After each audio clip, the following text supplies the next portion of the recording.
Bien, el mensaje de hoy es el amor del Padre por el Hijo, por su Hijo amado Jesucristo.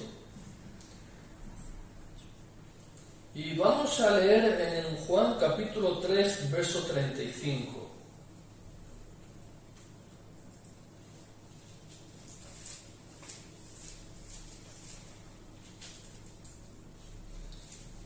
Si nos acordamos, el Juan capítulo 3, prácticamente todo, está hablando Jesús con Nicodemo. O mejor, sí, Jesús con Nicodemo y Nicodemo con Jesús, porque Nicodemo se acercó a Jesús para hablar con él, y hablar de noche. Se acercó de noche y, Maestro, ¿puedes aclararme esto? ¿No? De alguna manera estaba preguntándole. Y Jesús estuvo hablando con él y aclarándole. Y cuando termina de hablar con Nicodemo, dice que después de esto, leemos en el 22 para entrar en el contexto, después de esto vino Jesús con sus discípulos a la tierra de Judea y estuvo allí con ellos y bautizaba.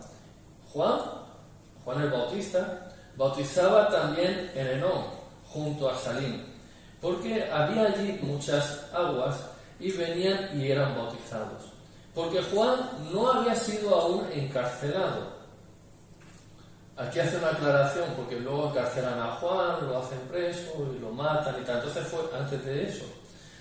Entonces hubo discusión entre los discípulos de Juan y los judíos acerca de la purificación.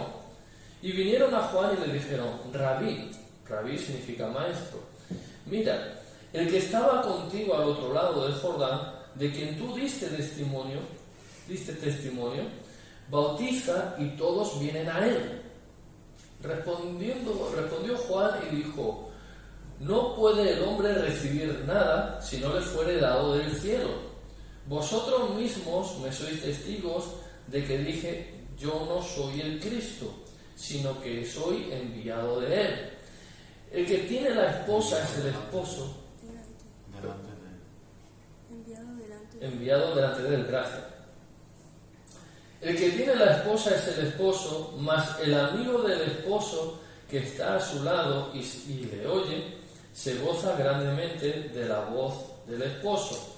Así pues, mi gozo está cumplido.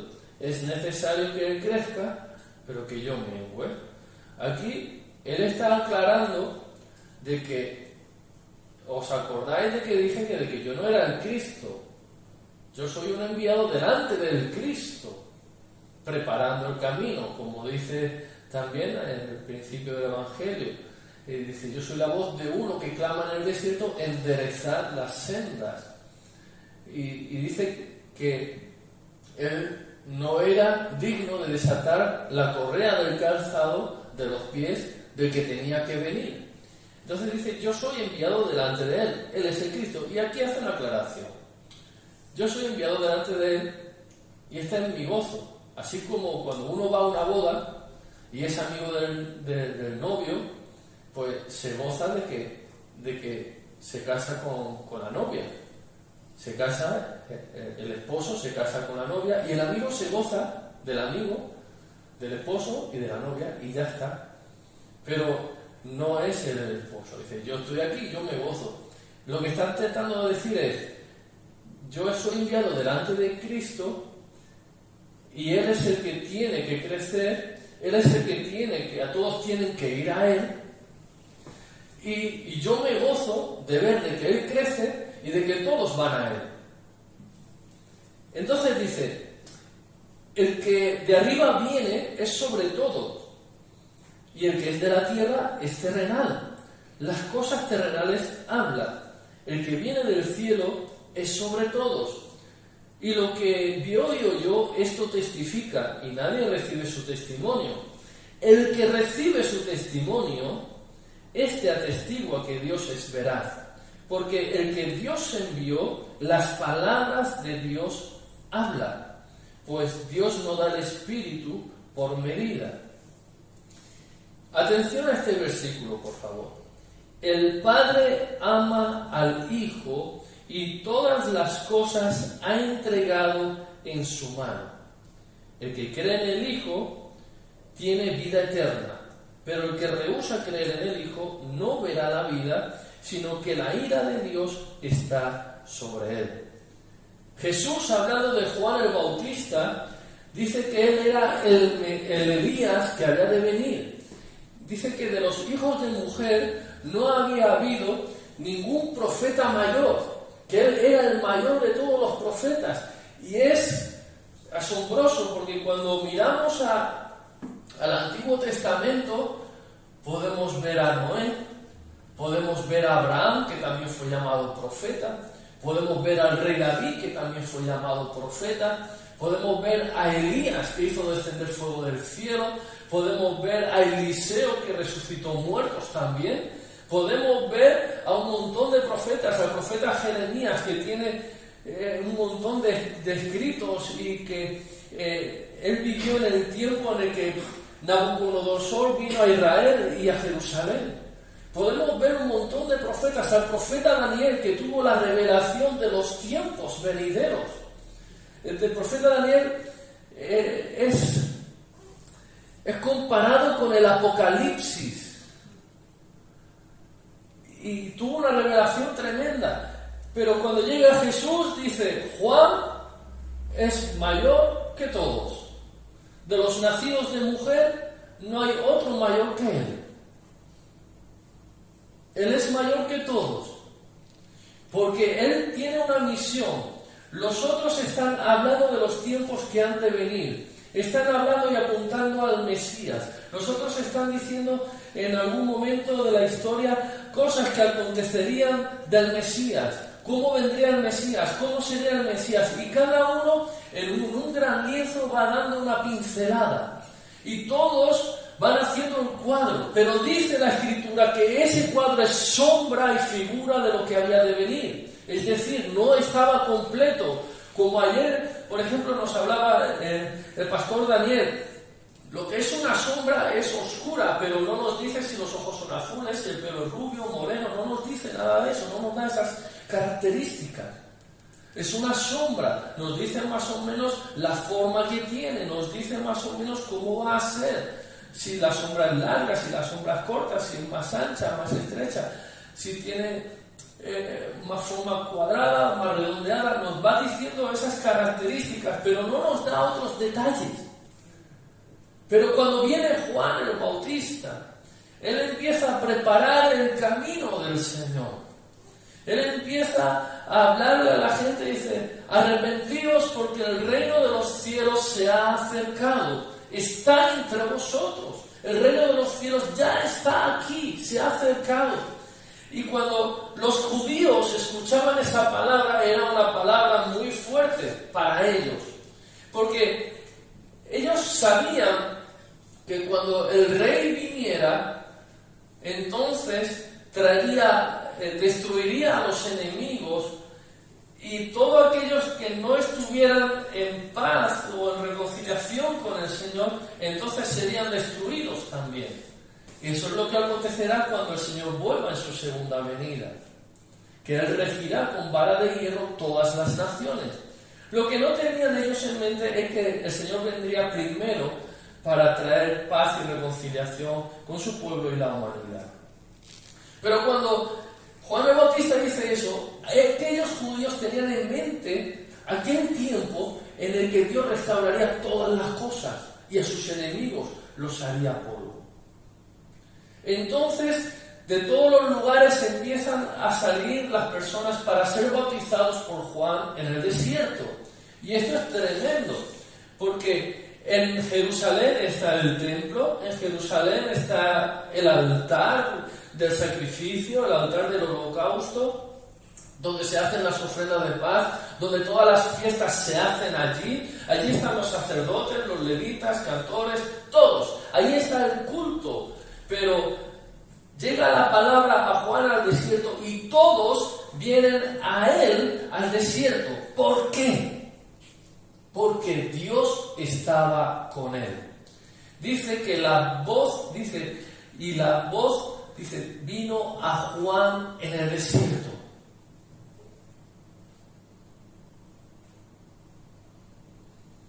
Cuando la palabra de Dios es hablada de manera que es inspirada por Dios y que es Dios mismo quien envía a la persona y quien le dice a la persona lo que tiene que hablar, entonces esa palabra tiene un poder sobrenatural. Y es que Dios mismo es el que atrae a las personas, Dios mismo es el que sana y restaura a las personas, Dios es el que hace la obra a través de su palabra.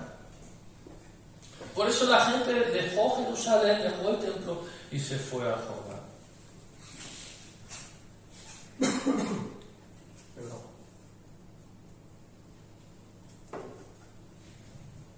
Y él dice, este es aquel Elías que había de venir. Eso dice Jesús, hablando de Juan el Bautista. Él es aquel Elías que había de venir, si lo queréis recibir.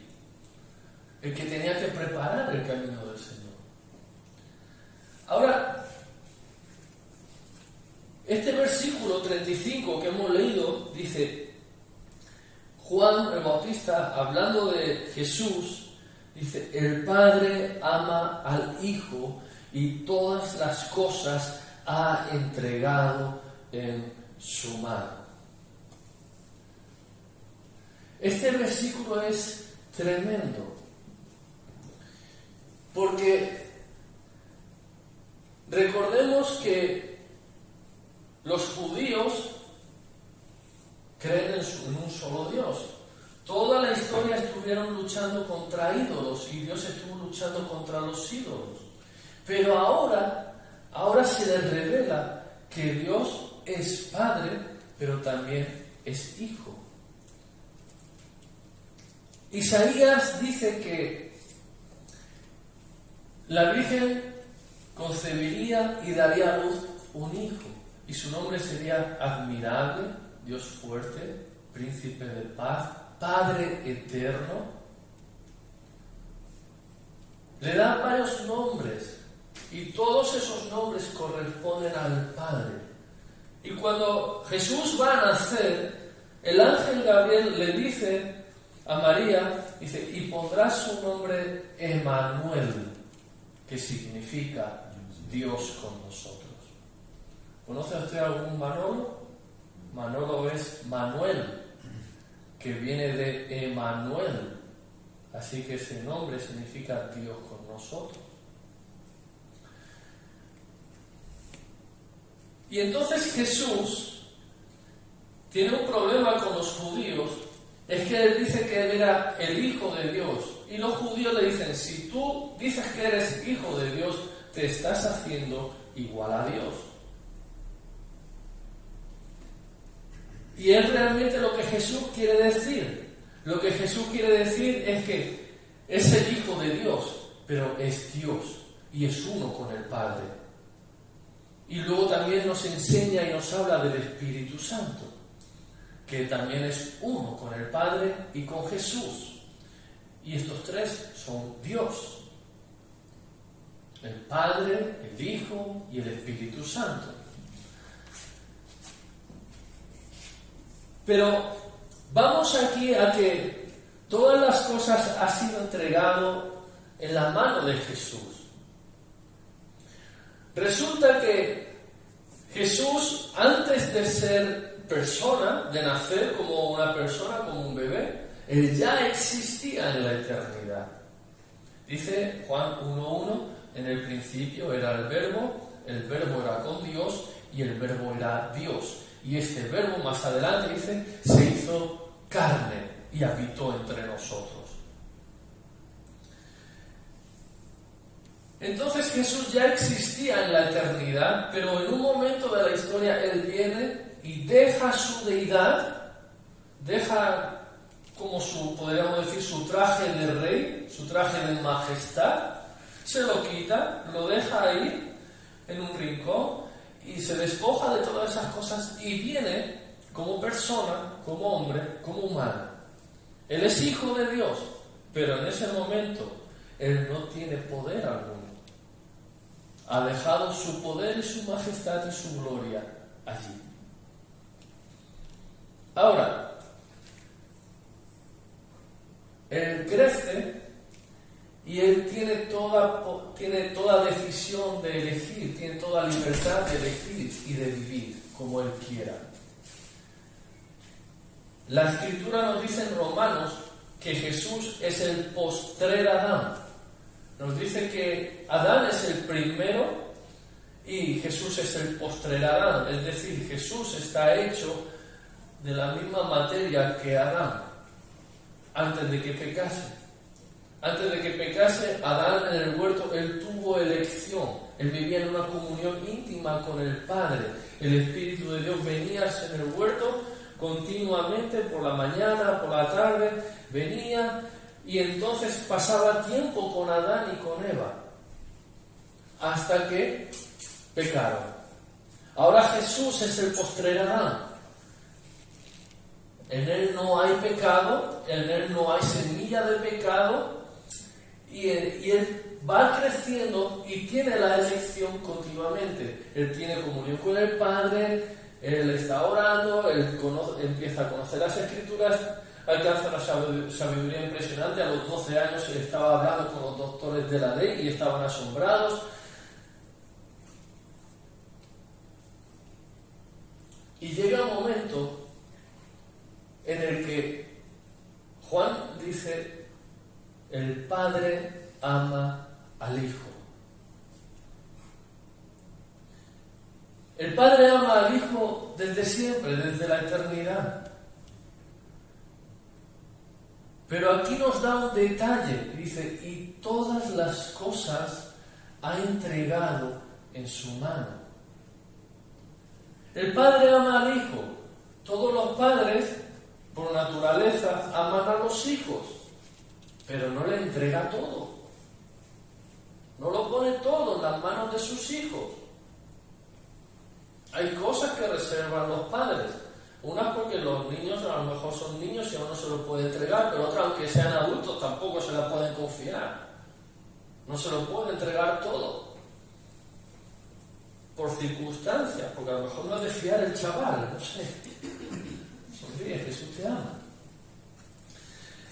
Pero dice que no solo Jesús es amado por el Padre, sino que el Padre le ha puesto todo, le ha entregado todo en su mano. Jesús se ganó el corazón del Padre.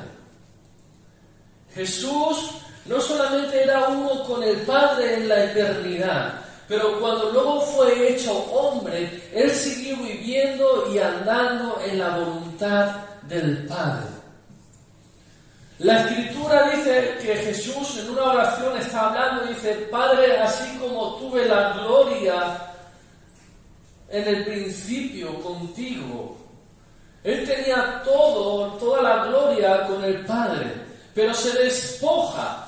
Y aquí el dato es que el Padre ha entregado en su mano, en la mano del Hijo, todas las cosas. Es decir, el Padre tiene autoridad sobre algunas cosas o muchas cosas que son reservadas para el Padre, pero ha decidido el Padre: ¿te lo doy o no te lo doy?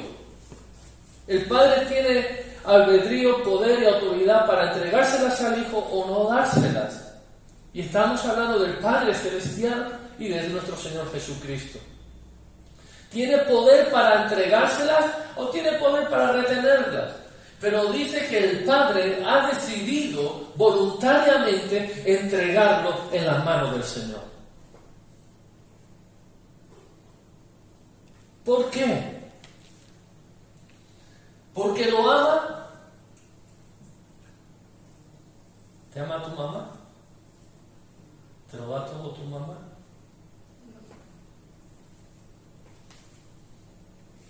Porque confía en él, ¿no?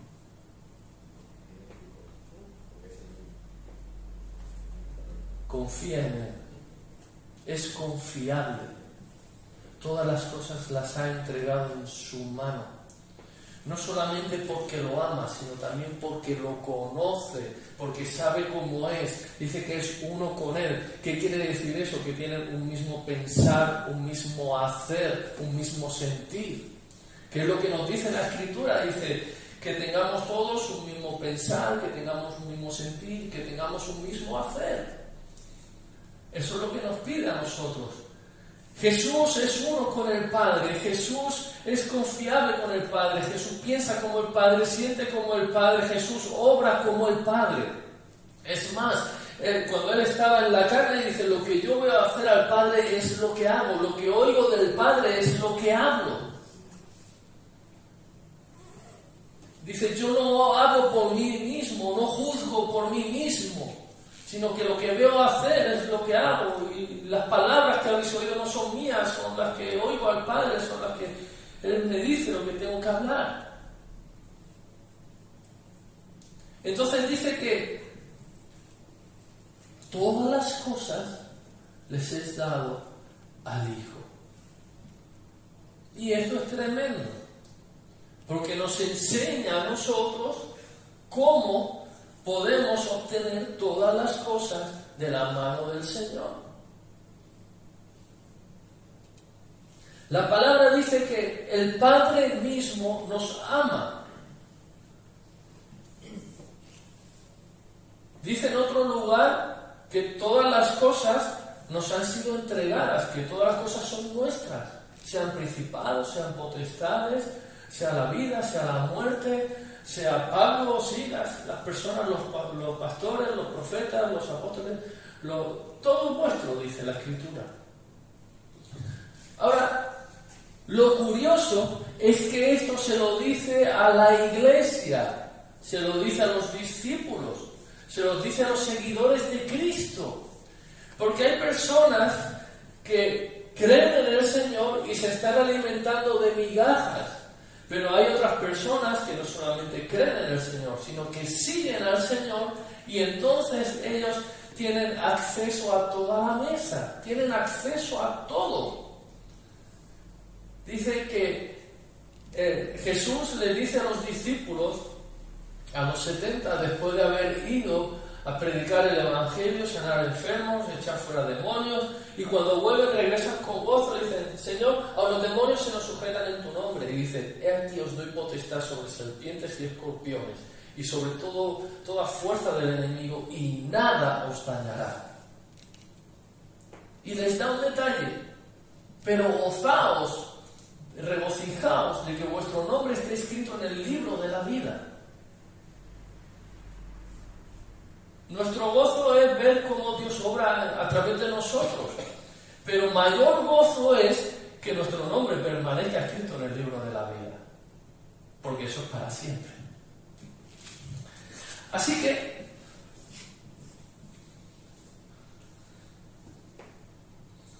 vamos a Apocalipsis rápidamente, capítulo 2 y versículo 7.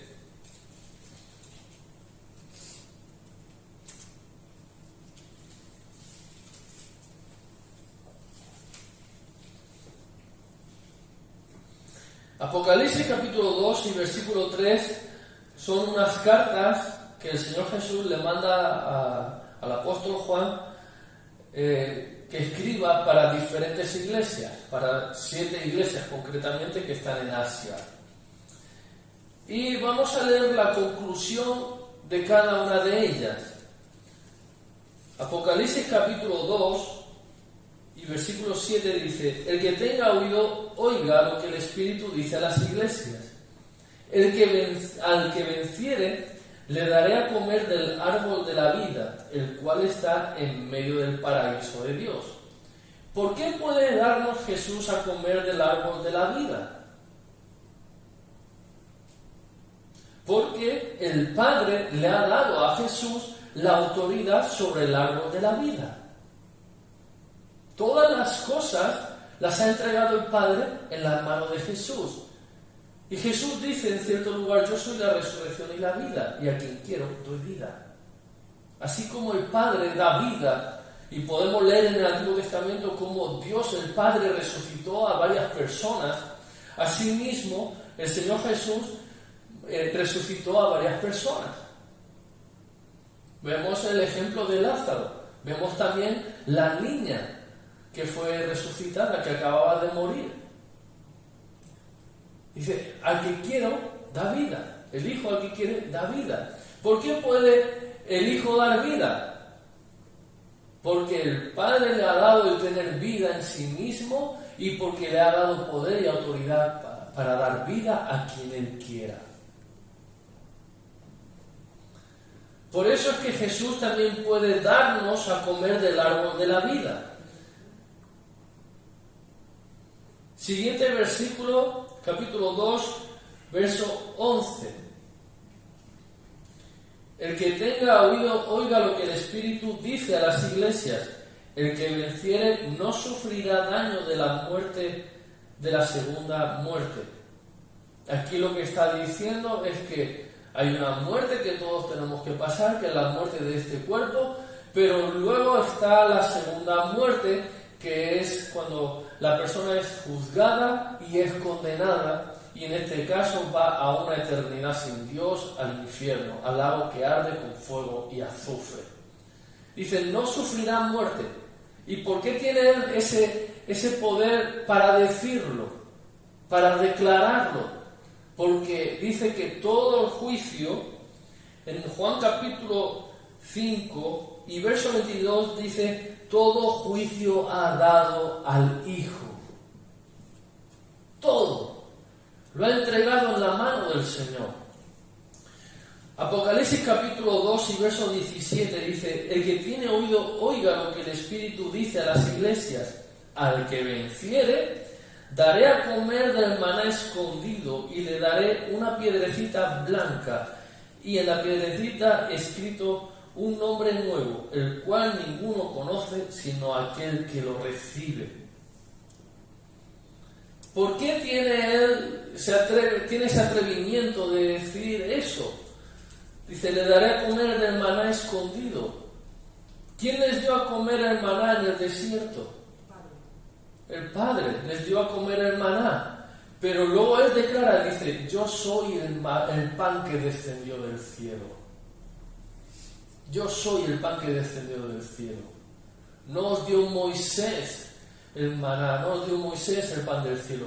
Yo soy el pan del cielo que descendió del cielo. Y Él puede darlo y declararlo porque el Padre le ha dado esa autoridad.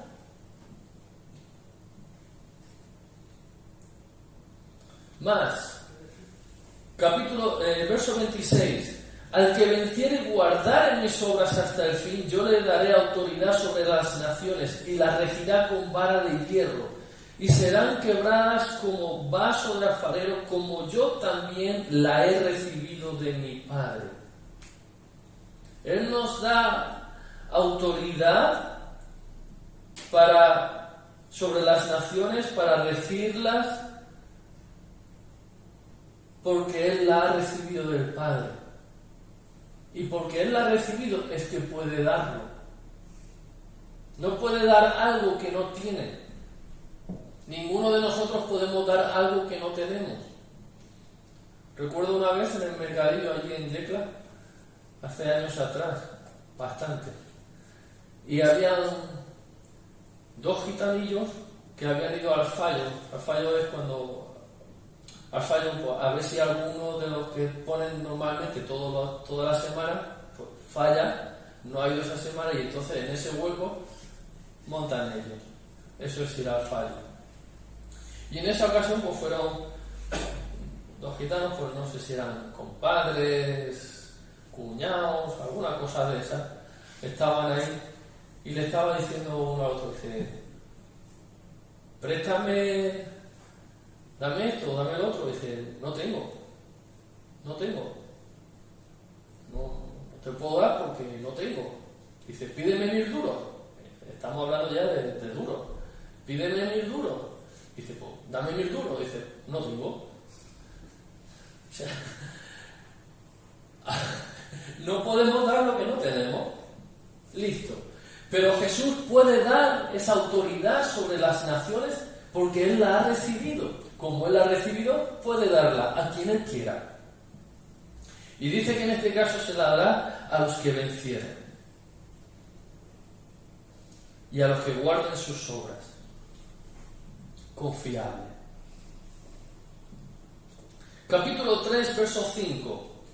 El que venciere será vestido de vestiduras blancas y no borraré su nombre del libro de la vida. Y confesaré su nombre delante de mi Padre y delante de sus ángeles. El que tiene oído, oiga lo que el Espíritu dice a las iglesias. ¿Por qué dice eso Jesús? Porque a Él le ha sido dado el poder y la autoridad para borrar el nombre. Él puede no solamente llevarnos a Cristo, pero si alguno no anda como a Él le agrada, tiene poder para borrar el nombre y lo borra Él. Dice, no borraré su nombre. Es Él el que lo hace.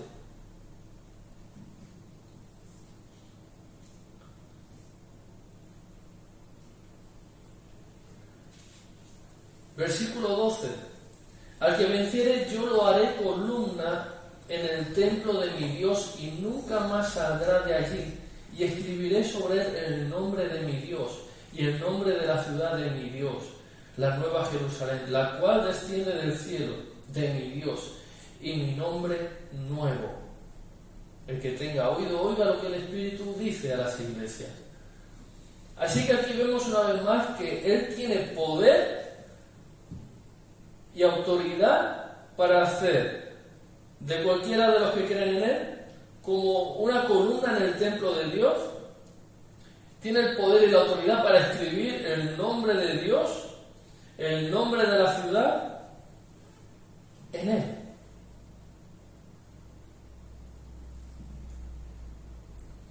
Y versículo 21. Al que venciere le daré que se siente conmigo en mi trono, así como yo he vencido y me he sentado con mi Padre en su trono. La palabra nos dice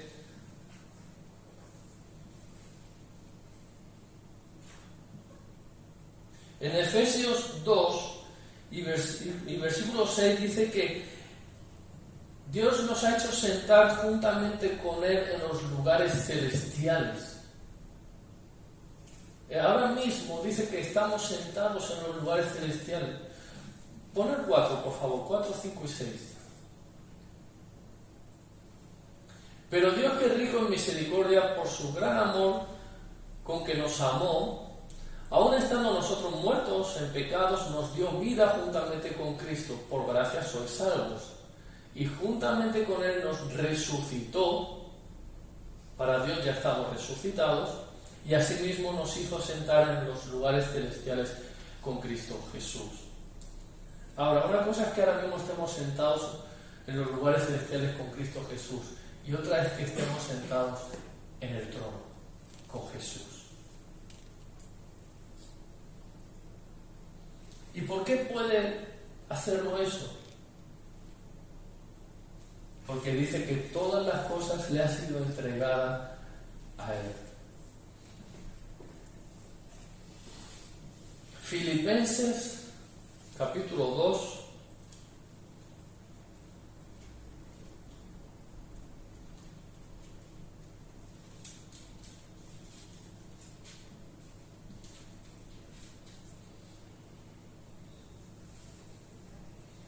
verso 5 en adelante. Haya pues en vosotros este sentir que hubo también en Cristo Jesús, el cual siendo en forma de Dios, no estimó el ser igual a Dios como cosa que aferrarse, sino que se despojó a sí mismo tomando forma de siervo, hecho semejante a los hombres. Y estando en la condición de hombre, se humilló a sí mismo, haciéndose obediente hasta la muerte y muerte de cruz. Por lo cual, Dios también le exaltó hasta lo sumo y le dio un nombre que es sobre todo nombre, para que en el nombre de Jesús se doble toda rodilla de los que están en los cielos y en la tierra y debajo de la tierra, y toda lengua confiese que Jesucristo es el Señor, para la gloria de Dios Padre. Por eso es que el Padre le entregó todas las cosas a Jesús. No solamente porque lo amaba, sino porque se humilló y se hizo obediente. Se humilló y se hizo obediente al Padre. Y andó en toda su vida aquí en la tierra conforme a la voluntad del Padre, hasta el último de sus días. Él, en su momento más crítico, su momento de tribulación y de angustia, él clamó y dijo: Padre, si es posible, pase de mí esta copa, pero no como yo quiero, sino como tú. No sea mi voluntad, sino la tuya. Hasta el último momento, hasta el último suspiro, él llega a un momento en el que está clavado en la cruz del Calvario y dice: consumado es. Es decir, hecho está. Lo que me había sido encomendado para realizar, lo he llevado a cabo. Todo, no ha quedado nada. Dice que es más fácil que pase el cielo y la tierra, que se cambie o se deje una tilde y una jota de la ley. Jesús cumplió toda la ley y Jesús cumplió todas las profecías que estaban escritas de él. Se habla de que hay más de 300 profecías que hablan de Jesús, en las cuales fueron cumplidas en su persona. Que aproximadamente en una persona común pueden cumplirse hasta incluso 35 profecías. Pero en Jesús se cumplieron más de 300. Desde el nacimiento hasta la muerte y resurrección.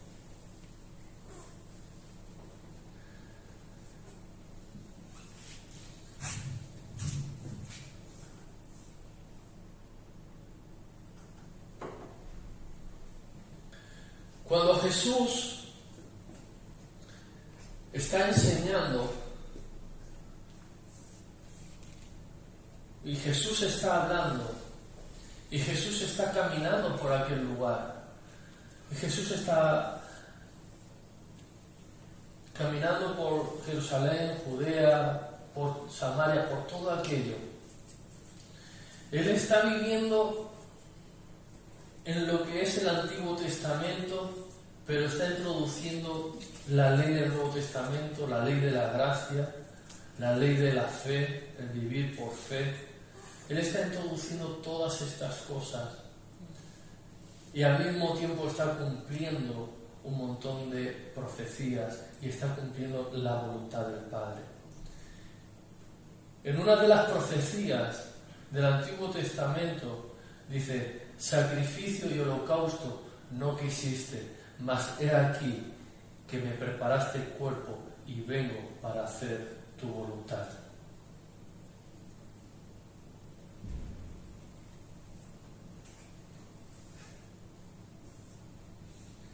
Uno de los profetas es llevado delante del trono de Dios, delante de una gran sala, y dice que escuchó a Dios decir: ¿a quién enviaré?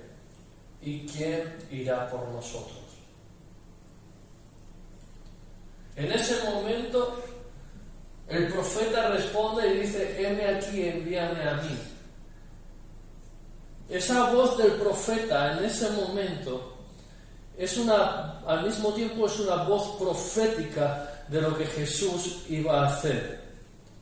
Porque en el Antiguo Testamento, en Apocalipsis, si no recuerdo mal, ya nos dice que Jesús fue crucificado antes de la fundación del mundo.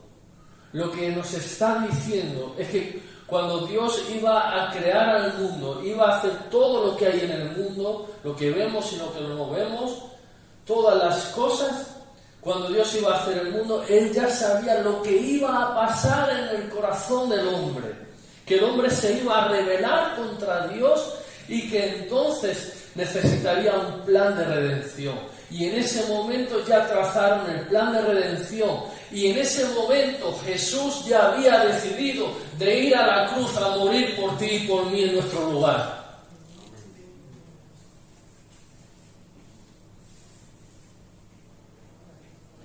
Por eso es que el Padre puede confiarlo todo en las manos de Jesús.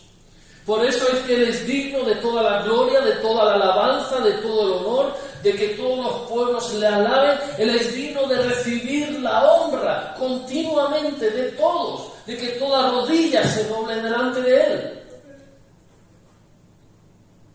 Porque no solamente es amado por el Padre, sino que es uno con el Padre. Y es confiable.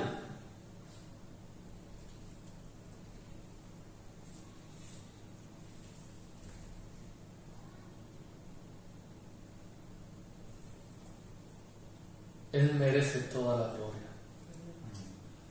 Él merece todo el honor. Él merece de que todos voluntariamente se postren delante de Él. Llegará el día en que todos lo harán, todos se doblarán delante de Jesús.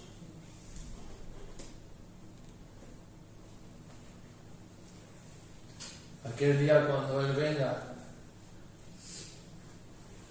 y venga a reinar,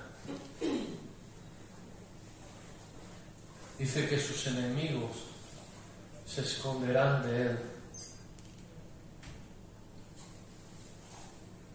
y dirán: libradnos de aquel que está sentado en el trono y de la ira del Cordero. Pero más tarde, cuando tome posesión del reinado de las naciones, entonces todas las naciones vendrán a Él a rendirle tributo y se postrarán delante de Él.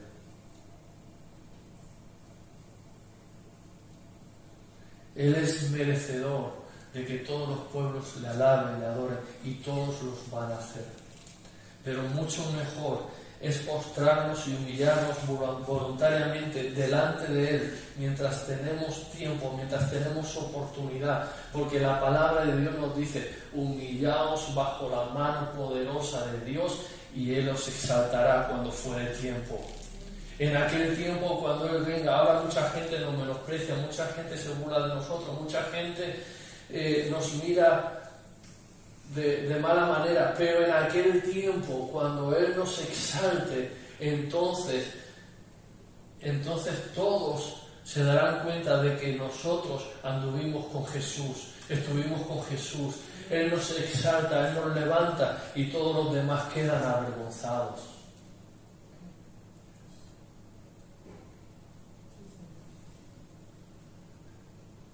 Él es merecedor de que todos los pueblos le alaben y le adoren. Él nos ha comprado por precio, nos ha comprado con su sangre.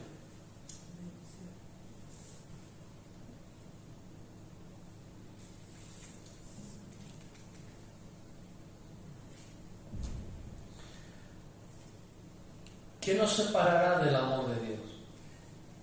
¿Tribulación o angustia, hambre, persecución, peligro, espada, desnudez? ¿Qué nos separará del amor de Dios? Lo alto, lo profundo. Dice que ni ángeles ni principados, ni lo alto ni lo profundo, nada nos podrá separar del amor de Dios. El hecho es que Dios nos ama, lo ha manifestado, y nada puede separarnos de eso. Dios nos ama, lo ha manifestado en la cruz. Él ha venido para morir en la cruz en nuestro lugar. Y nada ni nadie puede borrar eso de lo que Dios ha hecho por nosotros y por toda la humanidad.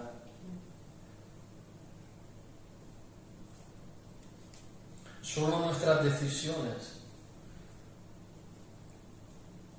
nos acercan a Dios o nos alejan de Dios. La palabra nos dice: acercaos a Dios y Él se acercará a vosotros.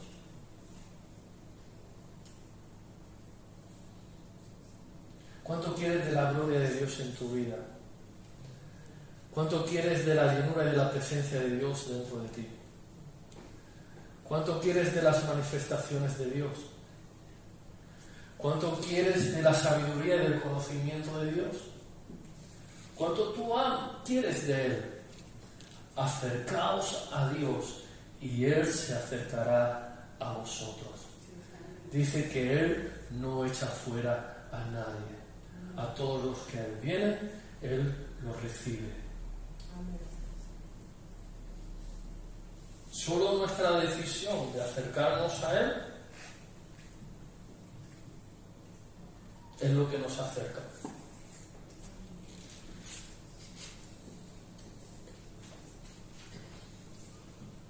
Por último, quiero terminar con esto.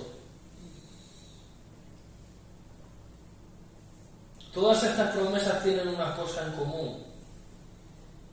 Todo lo que hemos estado hablando, estas promesas, es que es para los discípulos. Cuando estamos leyendo la Biblia, el Nuevo Testamento, todo lo que escribe es a los discípulos. Al que todavía no es discípulo de Cristo, le dice: creed en el Señor Jesucristo, bautícese cada uno para perdón de pecados y seréis salvos. Y a todos los demás, lo que hemos leído de os doy potestad, estáis sentados en lugares celestiales, todo es vuestro, se lo está hablando a los discípulos, a los que habían creído en Él, habían sido bautizados y le seguían. Así que esto me hace recordarme de dos historias. Una es la historia del hijo pródigo. Nos acordamos, cuando el hijo pródigo vuelve a la casa, dice: no soy digno de ser llamado tu hijo. Y él tenía la intención, ya venía con todo preparado, lo que le iba a decir a su padre, y le iba a decir: hazme como uno de tus jornaleros. En la casa de mi padre hay unos jornaleros que tienen abundancia de pan. Ahora yo pregunto, ¿quién come más? ¿O quién tiene más abundancia de pan? ¿El jornalero o el hijo? El hijo. El jornalero tiene un salario o tiene una ración y ahí la tiene. Será más o menos, dice que tenía abundancia de pan, o sea que era abundante, tenía una abundante ración para comer. Pero el hijo tiene la despensa, todo lo del padre del hijo, tiene acceso a todo. Solo los niños pequeñitos son los que llegan a papá o a mamá y le dicen: ¿puedo comerme esto?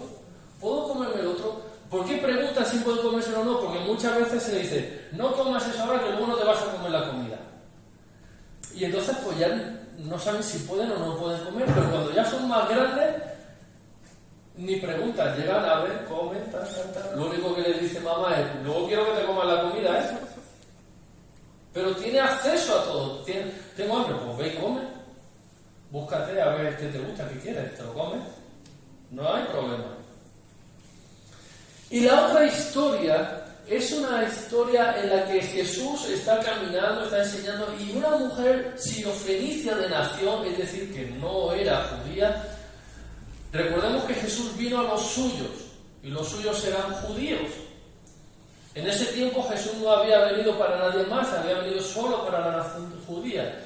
Y una mujer extranjera le dijo: Señor, ten misericordia de mí y sana a mi hija, que está endemoniada. Un demonio la está atormentando. Sánala. Y dice que daba voces detrás de él y de la gente, y Jesús no le hacía caso. Pero la mujer insistía. Y llega un momento en que Jesús se para y habla con la mujer y dice: ¿qué quieres? Dice: ten misericordia, sana a mi hija que está endemoniada. Y Jesús le habla unas palabras que en la traducción que tenemos la suaviza un poco, pero realmente son unas palabras fuertes, duras, que no todo el mundo es capaz de asumir. Le dice: no está bien tomar el pan de los hijos y dárselo a los perrillos. La palabra original que usan no es perrillo, es perros. La traducción que tenemos la suaviza un poco porque es demasiado fuerte, suena duro. Pero es lo que le dijo.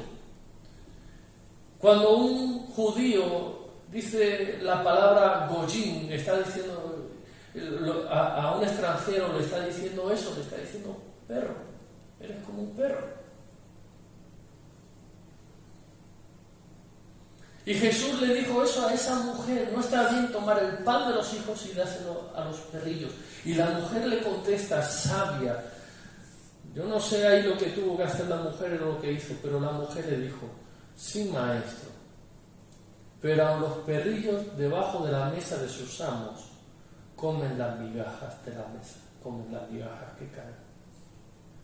La mujer se humilló más Jesús le dijo una palabra fuerte, dura, y ella no intentó defenderse, sino que se humilló más y le reconoció que él era el amo y que ella no tenía derecho a comer de ese pan.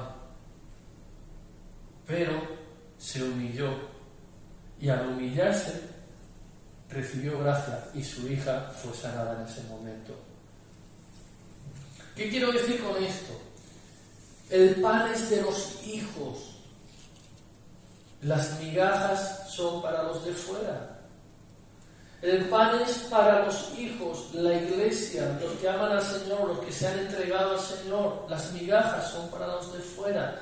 Los poderes del siglo venidero y todo lo que Dios tiene y las promesas que Dios tiene son para los hijos, son para ti. Para ti que has entregado tu vida a Cristo, para ti que has dicho que sí a Cristo, son para ti y para todos aquellos que quieren entregar su vida a Cristo. Las promesas de Dios son para ti, para todos los que quieran. Las migajas para los demás. Así que tú tienes derecho a sentarte en la mesa. Ayer estuvimos en el estudio bíblico y el pastor, había una mesa con ellos, la mesa que estaba allí, con frutas, frutos secos, con bollería, infusiones, café, tal, una buena mesa.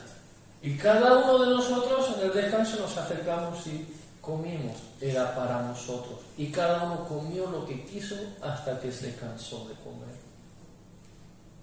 Y aún sobró. Asimismo, nosotros tenemos acceso a todo lo que Dios nos ha dado, a todo lo que Dios nos ha prometido. Todo es para los hijos, es para los discípulos, es para ti. Así que te animo a que tengas este mismo sentir que hubo también en Cristo Jesús.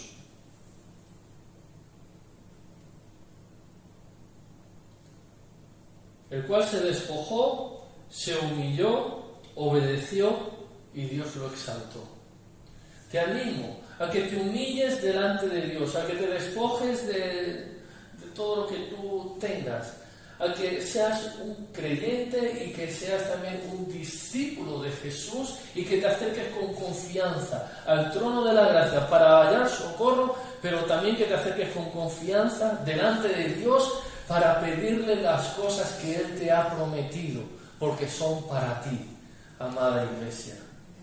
Amén. Amén. Acerquémonos con confianza. Esta mujer extranjera, siendo extranjera y sabiendo que podía ser rechazada, se acercó a Jesús. ¿Cuánto más tú y yo, que ahora tenemos acceso libre al trono de la gracia, cómo no nos vamos a acercar? Acerquémonos con toda confianza. Pidámosle a Dios las cosas que necesitemos. Pidámosle a Dios que cumpla sus promesas, porque Él es fiel y las va a cumplir. Y pídele que te dé aquello que te ha dicho que te va a dar. Y pídele las cosas venideras. Pídele todo lo que Él tiene para ti. Y lo verás cumplido en tu vida. No te conformes con migajas. Dios tiene todo un banquete, Dios tiene toda una mesa expuesta delante de ti para que comas. Pero muchas veces nos acercamos así, nos acercamos con timidez, nos acercamos con vergüenza, nos acercamos con temor. ¿Sabes por qué pasa eso? Porque tenemos que conocer más a nuestro Padre Celestial. Pero te animo a que te acerques, y cuando tú ves que te acercas y que tomas de la mesa y que no te dan la mano, entonces te volverás a acercar una segunda vez con mayor confianza. Y cuando ves que te acercas y que no te dan la mano, sino que te da lo que está en la mesa, todo lo que te ha prometido, todo lo que está en la Escritura que Él ha dicho que es para ti, y entonces te volverás a acercar y te volverás a acercar y te volverás a acercar, y llegará un día que te sentarás con Él y le dirás: ahora te conozco. Tú eres mi amigo, tú eres mi buen Padre, tú me amas, y no solamente me amas, me aceptas, y me has hecho confiable, y me has dado todas estas cosas, aun sin yo merecerlas, porque simplemente he amado y honrado a tu Hijo Jesucristo. Muchas gracias. Así que ánimo, hermano. Sonríe, Jesús te ama. Sonríe, el Padre Celestial te ama. Y tiene muchas riquezas. No da el Espíritu por medida y no se le acaba nada. Hay para todos. Mi Padre es rico. Mira quién tiene al lado tuyo y dile, mi Padre es rico.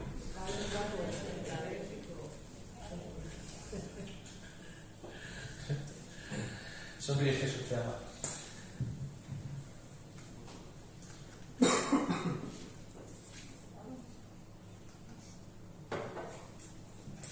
Os invito a hacer una oración conmigo. Todo esto tiene que acabar siempre con una acción.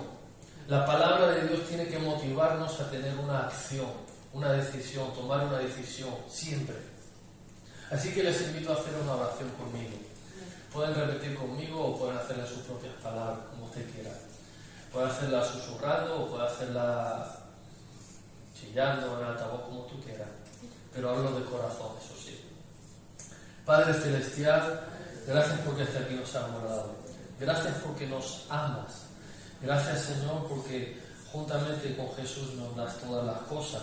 Y gracias, Señor, porque me has dado un día más de vida. Gracias, Señor. Te pido perdón por mis pecados. Te pido perdón por mis errores, por mis fallos. Te pido perdón, Señor, si no me he acercado con confianza a la mesa que tú has puesto. Pero de aquí en adelante, Señor, yo quiero acercarme con confianza. Ayúdame, Espíritu Santo, a acercarme confiadamente, no solamente al trono de la gracia para hallar el perdón, el socorro oportuno y la sanidad, lo que necesite, pero también, Señor, para tomar de todas las promesas que tú has dado para mí, para comer y saciarme de tu palabra, de tu presencia y de todo lo que has dicho. Muchas gracias. Gracias, Padre. Gracias, Señor Jesús. Y muchas gracias, querido Espíritu Santo.